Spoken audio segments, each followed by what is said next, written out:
Hi friends, आम्ही आलो आहे आज फिरायला. कारण आज माझा पेपर सुटणार होता लवकर. मग काय केला, यांना कॉल म्हणलं या मला न्यायला.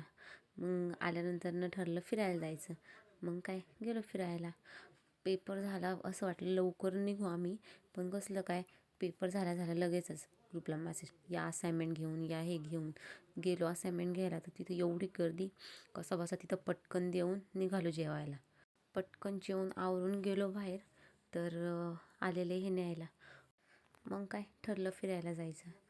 ज्यांचं ज्यांचं लग्न झालं आहे ना, त्यांच्यासाठी सांगते, कधी जर आपल्या नवऱ्याने आपल्याला विचारलं ना की कुठे फिरायला जायचं का, किंवा फिरायला येते का, तर नेहमी होच बोला. कारण आपल्या नवऱ्याशिवाय आपल्याला दुसरं कोणी फिरायला नेणार नाही. कधी जर वाटलं ना की कुठे फिरायला जायचं किंवा हे करायचं ते करायचं, तर बिनधास्त करायचं. कारण की जिंदगी आज है तो कल नाही. आम्ही ज्या ठिकाणी फिरायला गेलेलो ना, तिथं दिसायला पण म्हणजे असं भारी वाटत होतं. मी असा विचार करत होते की पावसाळ्यात जर या ठिकाणी फिरायला आलो असतो तर अजून किती भारी दिसलं असतं. कारण की इथे असे डोंगर वगैरे हे असं हिवाळ्याचं असं सुकलेलं दिसते, पण पावसाळ्यात जर आल्यानंतर किती भारी पूर्ण अख्खं हिरवं हिरवं दिसत असेल.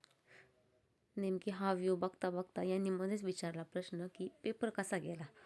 आता मला हसायला येत होती आणि जरा वाईटही वाटत होतं. कारण की आमचा एक दिवस पेपर असतो, एक दिवस गॅप असतो, आणि नेमकी त्या दिवशीचा पेपर झालेला आमचा कॅन्सल.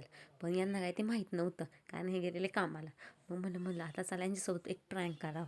मग मी सांगितलंच नाही यांना की नाही का माझा पेपर कॅन्सल झाला आहे किंवा काय. दुसऱ्या दिवशी सकाळी मी लवकर उठलेच नाही. हे मला म्हणतात उठ उठ उठ, मी काय उठलेच नाही. म्हणलं माझा अभ्यासही नाही झाला आणि मी पेपरलाही जाणार नाही. कसं बसं आवरून मला म्हणले जा. तर मी काय डोकं लावलं असेल, गेले आंघोळीला. नंतर शर्ट होतं माझं कॉलेजचं, ते मी पाण्यात बुडवलं आणि सांगितलं जसं की माझं शर्टही ओलं झाले, आता मला कॉलेजलाच जायचं नाही, म्हणून मला पेपरच द्यायचा नाही. मला त्या दिवशी नवल वाटलं. जो व्यक्ती स्वतःच्या कपड्यांना कधी इस्त्री करत नाही त्याने माझ्या शर्टला इस्त्री करून शर्ट वाळवून दिलं आणि म्हणलं की जा कॉलेजला एकदाची, की पेपर देऊन ये म्हणून. बघता बघता आपण जिथं फिरायला आलो ते ठिकाणीही आलं. तुम्ही पाहू शकता इथं खाली मंदिराच्या खाली सुद्धा एक महादेवांची एवढी मोठी पिंड आहे. तिथे दर्शन घेऊन आम्ही निघालो आमच्या पुढच्या फिरण्याच्या ठिकाणी.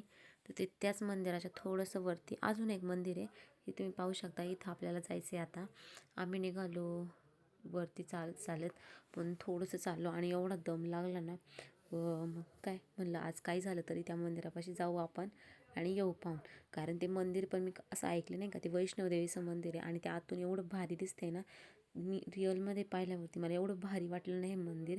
असं डेकोरेशन वगैरे खूप छान वाटत होतं. आम्ही जरा वेळ तिथेच थांबलो आणि थोड्या वेळानंतर आम्ही निघालो आमच्या घरी जाण्यासाठी. मनात एवढीच एक भीती होती की त्या दिवशीच्या पेपरमध्ये 0-1 एवढं कन्फ्युजन होत होतं ना, फक्त पेपरमध्ये 1चा 0 नको व्हायला. जाता जाता आम्हाला आमचं कॉलेज परत लागलं, पण भारी वाटत होतं. कारण आम्ही आता कॉलेजला बाय बाय करून आम्ही आमच्या घरी चाललो होतो. डोक्यात एवढंच होतं घरी जाऊन मस्तपैकी झोप काढायची.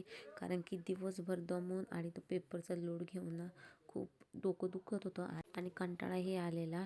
एकदाच आपण आपल्या घरी पोहोचलो. आता मस्तपैकी एक झोप काढायची. भेटूया मग आपण आपल्या नेक्स्ट ब्लॉगमध्ये. Bye bye.